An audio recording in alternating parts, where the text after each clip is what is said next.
Trump has a skill of turning enemies into friends. He turns friends into enemies, but he can turn enemies into friends.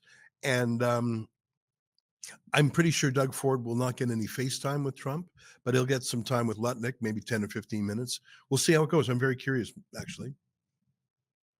Well, it is interesting, and he's reduced the hysteria, obviously. And one premier who has never gotten hysterical, and I had her on the show a couple of weeks ago, is Alberta Premier Danielle Smith. She's been reasonable. She's done all of the heavy lifting on these trade negotiations.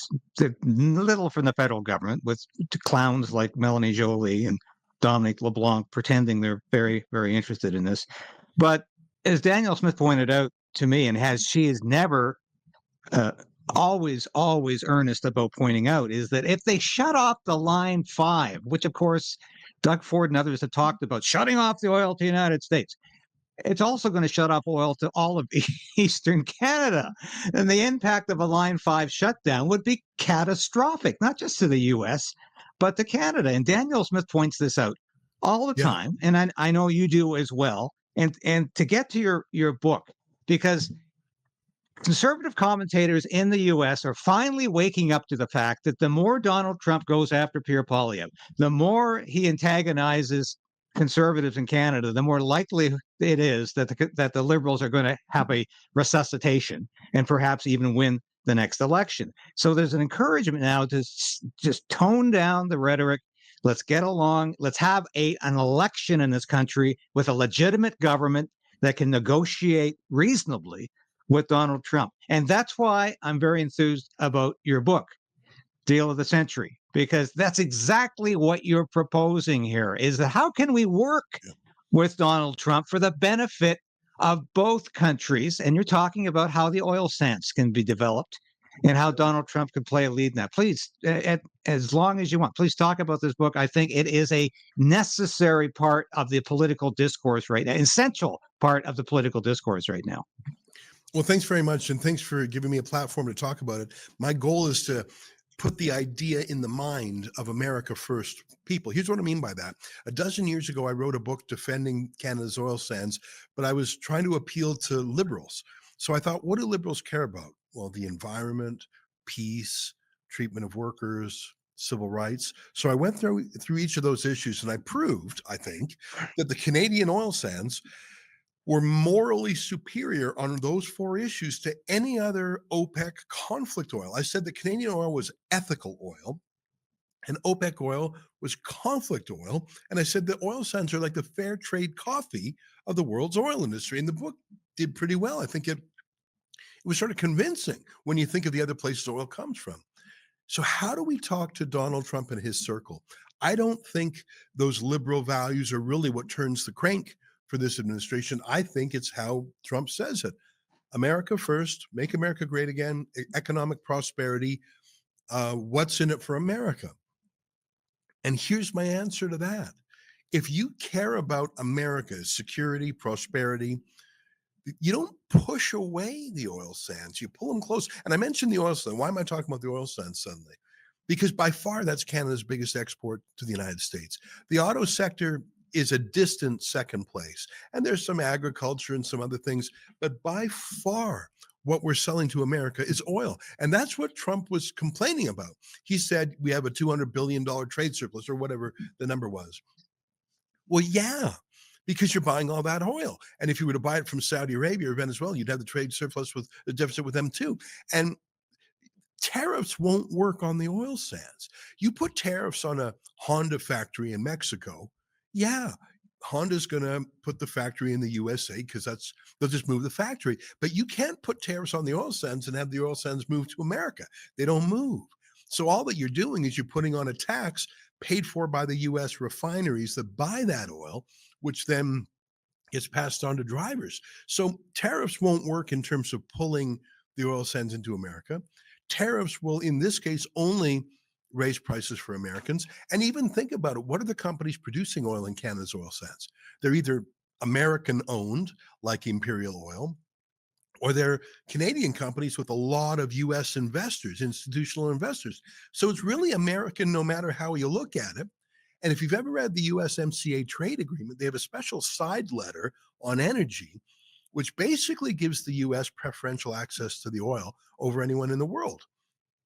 And so if I was trying to convince an America First Donald Trump advisor not to have a tariff war with Canada, I would say, look, do the opposite, flip it around. Talk to Alberta Premier Danielle Smith, who's the most pro America premier in the country. She actually went down to the inauguration for Trump. She hasn't said a cruel word against him. She's controlled herself, unlike, say, Mark Carney. Danielle Smith has expressed publicly her desire that the oil sands double their production. Right now, rough numbers, Canada gives about 4 million barrels of oil a day to the US. That's about half of their imports. Danielle Smith in Alberta can double that number. And here's the big move. Sorry for the long preamble, but here's the big move Right. I'm talking about, David.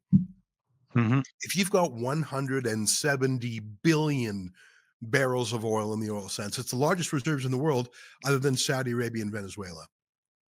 If you do a 50-year, 170 billion barrel deal of the century, I call it, a bigger deal than buying Greenland, a bigger deal than buying Panama.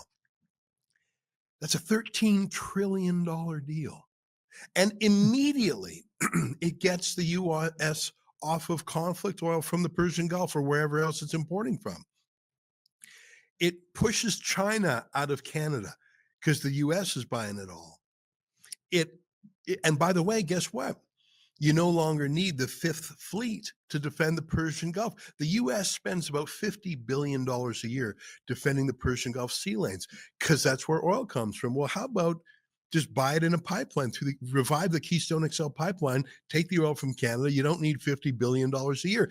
And the money you're buying the oil for, you can say to Canada, all right, we're paying you for your oil. In return, we demand that you beef up your military. We demand you get rid of, the cross-border drug trade and the migrant issue. And and it's and I think those are reasonable things for America to ask for anyways. I mean, wouldn't America, if you're paying $75 for a barrel of oil, wouldn't you rather, if you're an America First type, wouldn't you rather buy oil sands oil that's likely manufactured by an American oil company? The profits go to American investors. The taxes go to build a NATO military. You don't have to deploy the Pentagon to defend it. And it's Trump was joking around about acquiring Canada. I don't think he would go through with that thought experiment if he realized, okay, Canada would probably tilt Democrat in the Electoral College. You've got the Mhm. French English bilingualism issue. How about just take what you really want, which is virtually unlimited oil, and bring our countries closer together? And the cherry on the cake is Trudeau and Carney would hate it because it's oil and it's America and it's freedom and it's prosperity. And they're against all those things. So when I call it deal of the century, I'm trying to say to President Trump, the tariff thing won't really work in Canada. You're actually pumping up the liberal electoral fortunes. You're letting China nose into the oil sands. You're going to have to buy foreign oil from OPEC instead. Like, nothing adds up as an America First move. We all love to taunt Trudeau, but we can do that in other ways. In my book, I suggest ways to get mad at Trudeau, like putting sanctions on him, because he said he was presiding over a genocide, right? Justin Trudeau Mhm. never stopped talking about that. Well, maybe the United States puts travel sanctions on Trudeau until we get to the bottom of this genocide thing. I don't know if the United States can have an accused genocidal world leader visiting New York anymore. I'm just having some fun, but I'm saying if you want to yank Trudeau's chain, do it that way instead of punishing in a whole economic trade. Anyway, that's the theory. I call it deal of the century because I think maybe if Donald Trump thinks of it as an amazing real estate transaction, which it sort of is, rent like a 50-year lease on the oil sands is sort of what I'm talking about. Maybe that's more appealing to him than fighting with some friend of Ghislaine Maxwell's. I mean, let's just do business over here, and we can take care of Carney and Trudeau over here. No, it's language Donald Trump understands. I think that's what's brilliant about this book is that that's exactly what Donald Trump needs to hear. Mark Carney's incapable of doing that. When all this rhetoric about elbows up and we will be unconquered and all of this nonsense, it's not helping matters. And I think what you're saying in this book is that Canada first and America first can coexist, can exist together. And I think that's what Polyev is trying to give voice to. He's not quite got it yet, but I think that's where I hope that's where he's getting with this is that these are not incompatible terms. We can still exist as sovereign nations helping each other out.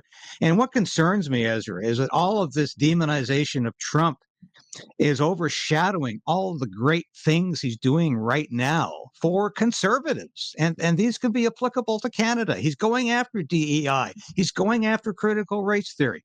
He's established the Doge, which I think we need in Canada Oh to yeah. root out all of these incredibly nefarious expenses that the federal government is up to.